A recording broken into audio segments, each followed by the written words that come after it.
Hello दोस्तों, कैसे हैं आप लोग। हमारी आज की कहानी का नाम है जीवन साथी। माही की शादी की तारीख 24 अगस्त निकली है। अभी अभी समधी जी का फ़ोन आया है। अशोक अपनी पत्नी मंजुलता को खुश होते हुए बोले, इतनी जल्दी क्यों। बनावटी नाराज होते हुए मंजुलता बोली, जल्दी कहाँ, पूरे 4 महीने हैं। तुम्हें ही शादी की चिंता थी, अब दिन निकल गया तो अब जल्दी लग रहा है। क्या करूं, माही को अपने से दूर जाने का ख्याल ही मन को उदास कर देता है। माँ जी को तो बताओ। ये कहते हुए दोनों सास जयंती के पास गए। ये तो बहुत खुशी की बात है, तुम दोनों तैयारी करना शुरू कर दो। समय पलक झपकते ही निकल जाता है। अच्छा, मैं बाहर जा रहा हूँ, कुछ मंगाना है। नहीं। अशोक के बाहर जाने के बाद जयंती जी बोली, मंजुलता अपने भाई को समय पर नथ बनवाने के लिए बोल दो। बाद में बोलेगा, पहले क्यों नहीं बताया। माँ जी, उसे क्यों बोलना, हम बनवा देंगे। मंजुलता अपने भाई के हालातों को जानती है। एक कमाने वाला और अच्छा खाने वाले, पापा की पेंशन भी नहीं है, सारा खर्च भाई संभालता है। तुझे अपने मायके की ही फिक्र रहती है, कहीं उनके पैसे खर्च ना हो जाएं। एक ही भांजी है और ये रीति है, नथ तो मामा ही बनवाएगा। मैं कोई निराली बात नहीं कर रही। नाराज होते हुए जयंती जी बोली। मंजुलता बिना कुछ बोले अपने कमरे में आ गई। सास के तानों ने उसकी दुखती रग पर हाथ रख दिया। जब वह शादी करके आई थी, अपने घर की स्थिति के अनुसार दहेज लाई, पर सास को न जाने क्या चाहिए था।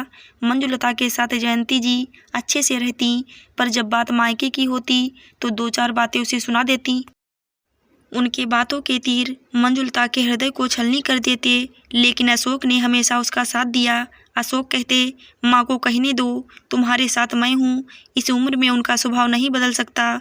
पति के प्यार की छाँव ने उसे सास के तीखे बाणों से हमेशा बचाया।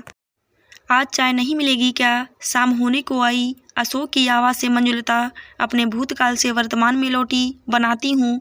मंजुलता की धीमी आवाज़ और चेहरे से अशोक को लगा कि वह परेशान है। क्या बात है, खोई खोई सी क्यों हो। मंजुलता, बोलो ना।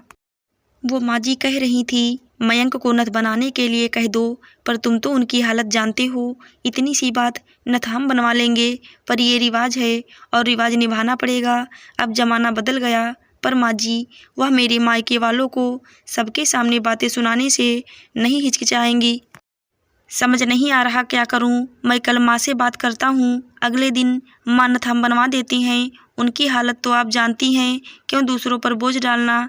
उनका तो हमेशा का रोना है, पर इस बार नहीं। ये रिवाज है और मैं अपनी पोती की शादी रस्म रिवाज से करूँगी। इस बार तो कुछ नहीं बोलेगा, समझे। आपको तो समझाना बहुत मुश्किल है। ठीक है, मैं बात करता हूँ। कुछ दिनों बाद मंजुलता का भाई मयंक आया। आओ। मयंक, कैसे आना हुआ, तुम लोग तो यहाँ का रास्ता ही भूल गए। जयंती जी बोली, बस काम से फुर्सत नहीं मिल पाती। आप कैसी हैं, मयंक बोला। तब तक मंजुलता और अशोक भी आ गए। ये माही के लिए नथ लाया था, आप देख लीजिए। हाँ भाई, भांजी की शादी में नथ मामा ही चढ़ाता है। ला दिखा। नथ को उलट पलट कर देखते हुए जयंती जी बोली, नथ तो बहुत बड़ी और सुंदर है, हाथ से तौलते हुए भारी भी है। चलो, ये काम तो तुमने अच्छा किया। अशोक, ले देख, अपने साली की लाई नथ। वाह, नथ तो बहुत सुंदर है। अशोक बोले, मंजुलता तुम भी देखो। मंजुलता का ध्यान नथ पर नहीं, अशोक पर था। कितनी सरलता से इन्होंने नथ की समस्या हल कर दी। मंजुलता, हम कल नथ खरीद कर मयंक को दे देते हैं और वह यहाँ आकर माँ को दे देगा। दोनों तरफ की समस्या हल। कैसा लगा मेरा प्लान। पर नथ तो मामा ही चढ़ाता है ना। एक बार मयंक से बात करूँ क्या। तुम बेकार की बातें छोड़ो, तुम बोलोगी तो क्या वह मना करेगा।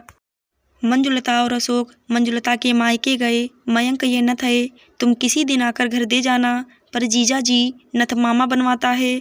हाँ, ज़्यादा भारी नहीं बनवा पाता, पर अपनी जेब के हिसाब से अच्छी बनवाता।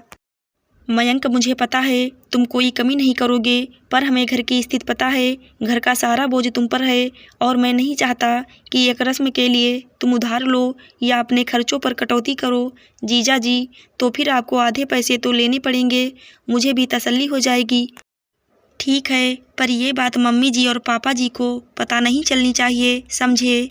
आज इनकी समझदारी से मेरे मायके का सम्मान भी रह गया और माँ जी की रस्म भी पूरी हो गई।